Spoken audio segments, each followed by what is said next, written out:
Celebrated among the Muslims in all the respective houses. As the lockdown has been announced from the day one, all religious congregation was being barred. Religious institutions, whether it's a temple, mosque or church, and all were closed. And today it's nothing thing. Nothing has happened. And today all the Muslims have celebrated their Eid and they've read their Eid namaz in their respective houses. Today I'm in Eidgah Quddus Sahib, famous Eidgah of Bangalore, where thousands of people come for Eid namaz every year. And today you can see a deserted look. I have with me the General Secretary of Jamia Juma Masjid Trust, Mr. Afsar Khadri, who's going to speak to us on this issue. Afsar bhai, today we are seeing this deserted look after so many years, and due to coronaviruses and due to the government order, people have stayed in their houses and they have read the namaz. So what is your say on this? The people have not come here. A message. Well, first of all, I would like to extend the greetings to all the people who are watching your channel. And as you said, it is not from many years. Actually, I have not seen this type of an environment from the day as far as I can remember in my whole lifetime.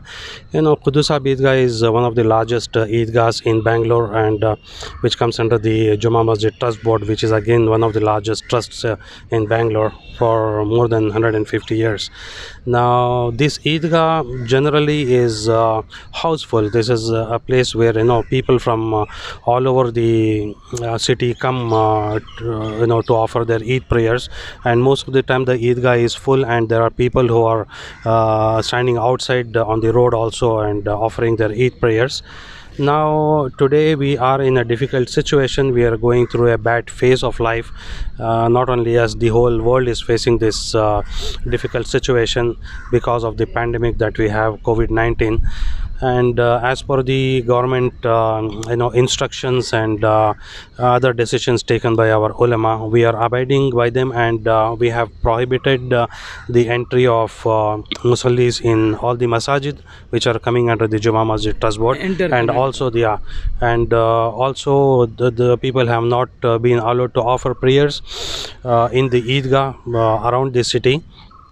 And now me too, I have just offered prayers at home and I have come here. So and we pray that this situation gets better as early as possible, and we get back to take life as it were earlier, or in fact better than that, inshallah. Yeah, Mr. Afsar Khadri was of the view that they have all the Muslims all over the Karnataka, all over India have adhered to the rules and regulations. They have read their namaz in a very simple way in their house, and they have celebrated in the house within their family, and they have also maintained social distance. And not only in Eidgah Quddus Sahib, we had gone to Chamrajpet, we had gone to City Market, we had gone to Tani Road, and we had gone to the Arabic College. Everything was desert look, and all have followed the rules regulation, and we only hope the situation improves a lot and things come back to normal. Rizwan Asad, Nasheman News, Bangalore.